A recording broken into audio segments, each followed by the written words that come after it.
Please welcome SilverRail co-founder and CEO Aaron Gowell and Amtrak Executive Vice President and Chief Commercial Officer Eliot Hamlisch in conversation with Skift Head of Research Seth Borko. Oh, welcome back. Welcome back from the break. So, hey everyone. We're going to do a bit of a talk about the renaissance in rail and the future of mobility. And to kick that off, I've got about a 5-minute sort of preamble here. I'm already skipping ahead too far. Can I go back one, please? Okay.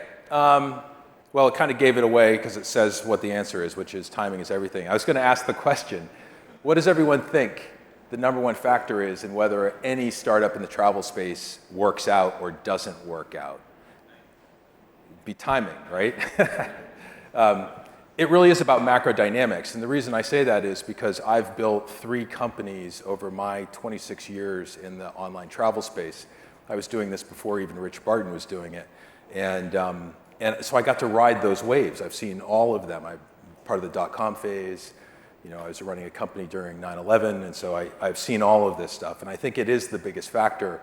And in particular, in the rail space, I think rail's time has really come. And I want to talk about why.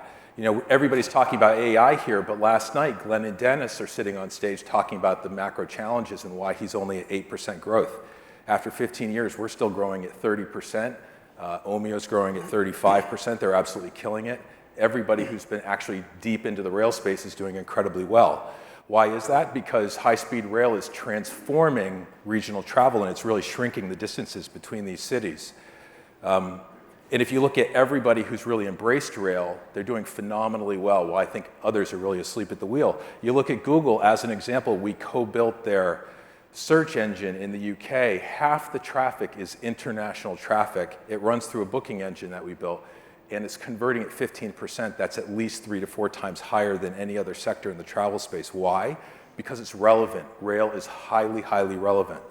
And what's driving this growth? So we worked with Skift and dug into underneath this. We did thousands of interviews to better understand the dynamics, and we wanted to share a few of the statistics we've seen. But first, a little bit of personal macro. I got into travel the old-fashioned way, which was, if we get this to work, by parachute. And the reason I put this up here again is because it's a bit about macro dynamics. The time period that I was in the military, my unit was the most highly decorated combat unit in all of the US military at that moment in time, my vintage. It's not about me, but it's about what it led to. You know, as a kid from Maine in a small town, and it got me into situations that I would never have gotten into, i.e. it opened the door at General Catalyst. I was the very first employee at General Catalyst. That set me up to get into the travel space and why I've become, you know, a multiple-time founder. And most times, you know, I've been lucky. Sometimes, if you look at National Leisure Group, one of the businesses that I built, it really rode that dot-com wave. Anybody could have built that business. The Series A is the largest Series A that was done in the travel space at the time. It was $82 million Series A, led by SoftBank. They did bad investments back then. They still do bad investments.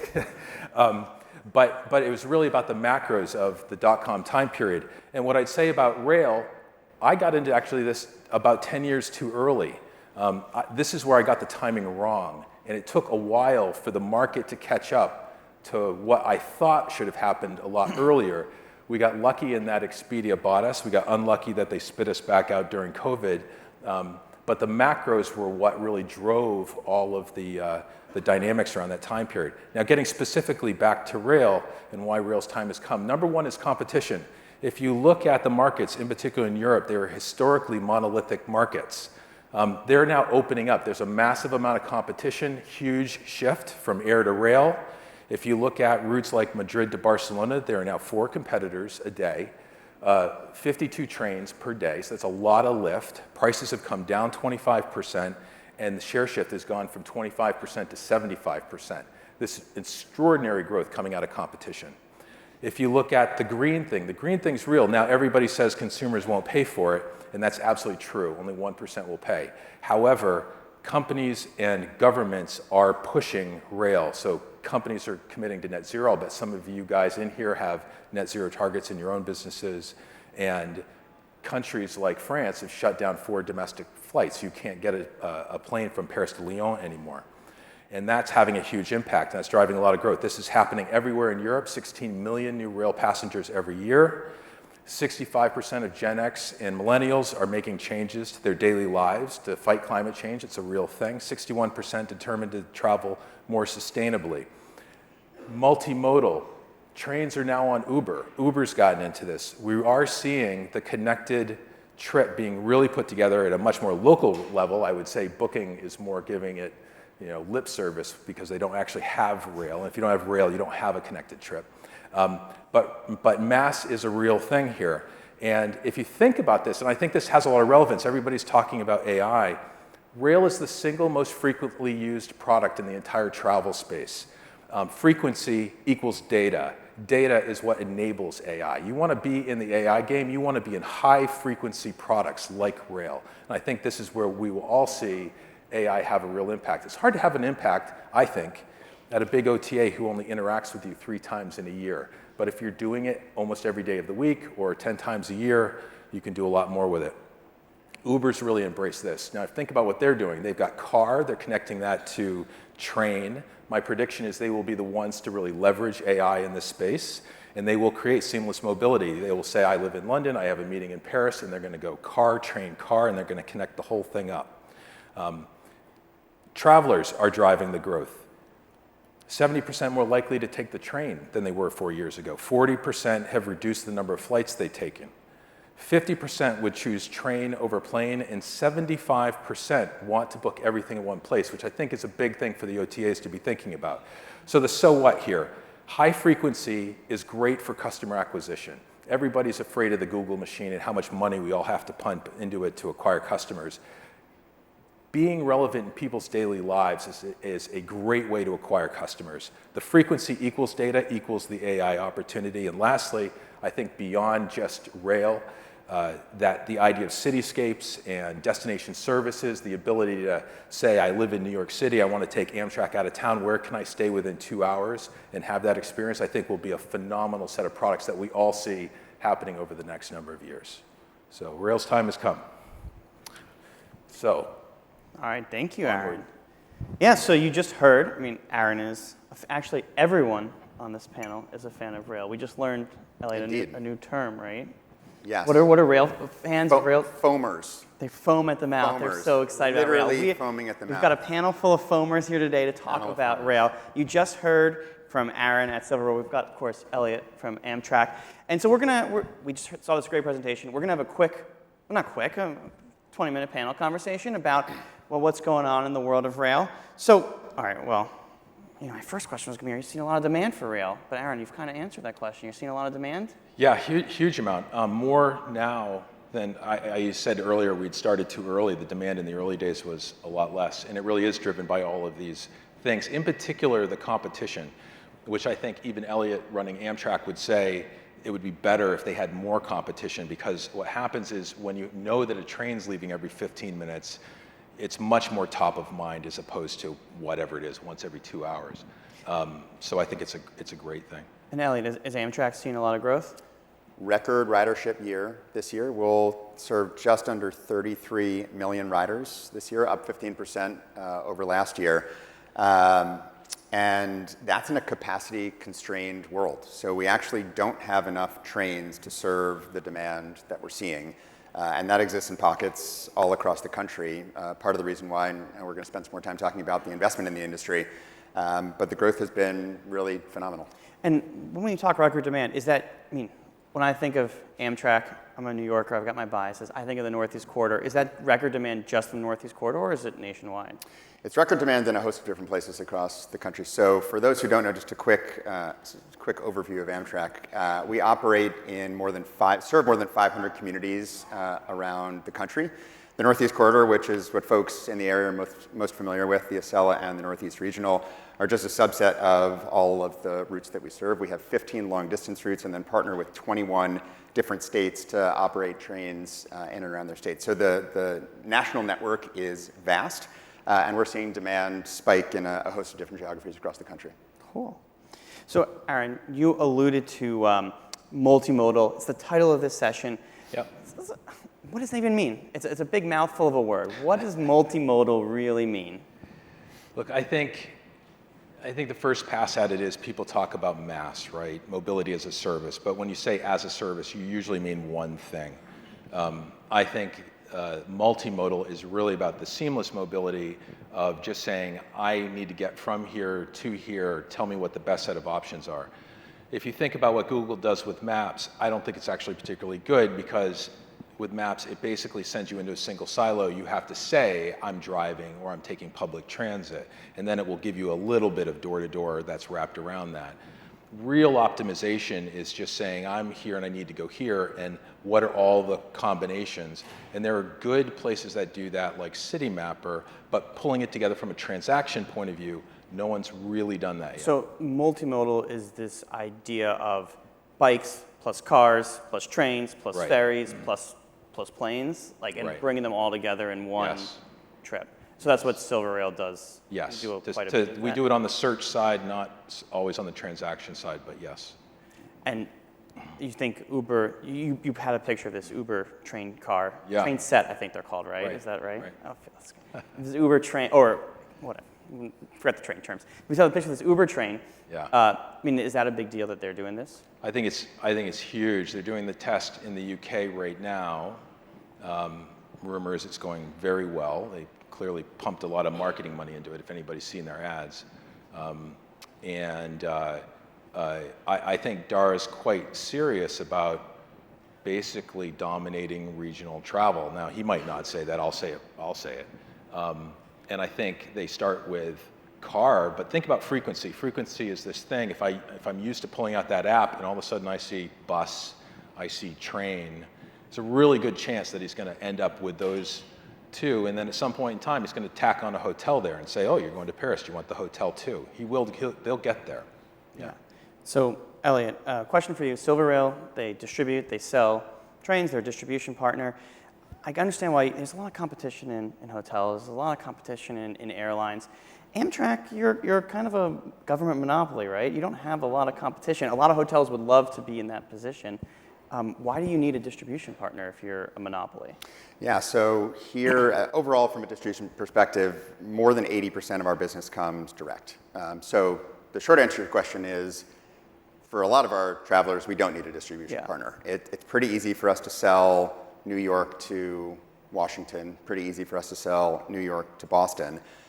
For international inbound, the story is a little bit different, right? So a partner like SilverRail is incredibly helpful for us to be able to connect international inbound travelers that are really used to and really understand what the ecosystem of rail feels like in Europe, but may either not have heard of Amtrak before and or not know where Amtrak goes, right? So from an international inbound perspective, incredibly helpful, and again, why we value our relationship with SilverRail to such a great extent. I also think that distribution is important. If you think about it this way, if you are an international traveler and I go on to Expedia and I say I'm going to New York and then I want to go visit my aunt who lives outside of town or up in Boston, they're going to tell you to get on an airplane, where a train's probably the better answer here. So I do think that working with OTAs in that way, if the OTAs actually adopt rail, it will help do things in time periods that are not peak time periods. It'll be more the weekend or going to see your aunt. Why don't you think, I mean, you were owned by Expedia for a while. Why doesn't Expedia For about 3 minutes. Why don't they sell rail? Look, they've got a lot of other priorities. I get it. They've been in a hotel fight for 10 years straight here, and it's a dog fight. And that's where everybody's energy is gone. I kind of appreciate that, but also the net result is that 8% growth number, right? And so they got a problem, and they need to find something else, and I don't think AI is going to be the only thing that solves it. And you think rail can drive I think rail could be a real contributor to it, in particular around customer acquisition, right? Expedia only touches somebody 3 times in a year. Now, if you could touch them 10 times in a year because they're using you for train, then you're more likely to also use that same app to buy the hotel, et cetera. So I do think it has customer acquisition and loyalty implications. So, Eliot, for you, we had Jeff Bellotti on stage, your former boss. You've got a new boss now. You're at Wyndham. Now you're at Amtrak. I mean, you've been for a while. What's that like? Like, Amtrak's half government, half private. You used to work in private sector. Now you sort of do. Like, is Amtrak a business? Is it a government agency? How does that feel for you, coming from your past? Yeah. To be honest, it's quite refreshing. My guess is, and this, to be totally fair, is probably a version of my perception earlier, that it feels like a big bureaucratic government-run entity, and the reality is it's actually quite the opposite of that on a day-to-day basis. We're focused on innovation. It's an incredibly collegial environment, and yes, we're reliant on government dollars on a day-to-day, month-to-month, quarter-to-quarter, year-to-year basis, but we operate like a private entity. So we do all the same tech innovation conversations that everybody else does. We're focused on optimizing the business, just like everybody else here in the room is. We just have the added layer of complexity that our eventual bosses are Congress, right? It's the Senate and the House of Representatives and Pete Buttigieg and the President of the United States, which, again, my first... No pressure. Yeah, no pressure, right, exactly. I'm sure they...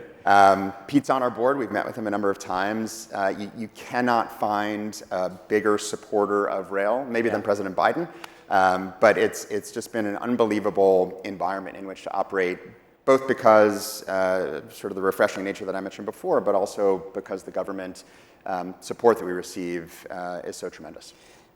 So you come from the hotel business, the hospitality business. Last time we had Amtrak on at the Global Forum, the former CEO, he's an airline guy. You're a hotel guy. Mm-hmm. Is trains more of a hotel or more of an airline? Do you want to see the trains run more like a hospitality business or like a transportation business? Yeah, good question. So this is something I chat a lot about with our teams internally. We're on a mission to go from transportation provider to hospitality powerhouse. And these are words that echo through the four walls or many walls of Amtrak on a day-to-day basis. So much of the train experience is just that. It's an experience, right? It's not about I get on in New York and I get to DC, or I get on in Denver and I end up in Sacramento. It is truly about looking out the big picturesque windows and seeing the Rocky Mountains, right? Seeing the Sierra Nevadas and being able to experience that in really a way that you're not able to in any other form of transportation. And by the way, you're not stuck in traffic on I-95, and you're not forced to sit in your seat because the plane is circling above LaGuardia and you can't land for 12 hours, 3 hours, 2 hours. 12 feels like a lot. But it is differentiated in that way. And so from an experiential perspective, we're really focused on how do we amp up this concept of a hotel on wheels and an experience in and of itself, as opposed to I get on in one place, I get off in another, and it's just transportation. Yeah. Aaron, how much of your, I mean, we're talking about Amtrak, U.S. business. We're here in New York, but how much of your business is actually U.S.? Are you, I mean, rail is obviously much bigger. I'd say 5%. So where's your biggest, it's pretty small. Your biggest market? UK, Sweden, France, Spain. It's much more European based. So I mean, I guess this kind of gets us to, like, the big question about U.S. rail travel, U.S. train travel. I mean, there's no way to put it. Like, why can't we have nice things? Europe has nice things. Japan has nice things. China has nice things. Like, why isn't our rail better in the United States? I'll tell you why. Because in China, they say, if you live between this point and that point over there, please move 30 feet to the left. And then everybody has to get up and move, and they can run a high-speed track through there. They can't do that here. Is that the reason? Can we do a little audience participation? Yeah, we can. Okay. You guys gonna answer some questions? Can I ask some questions? Okay.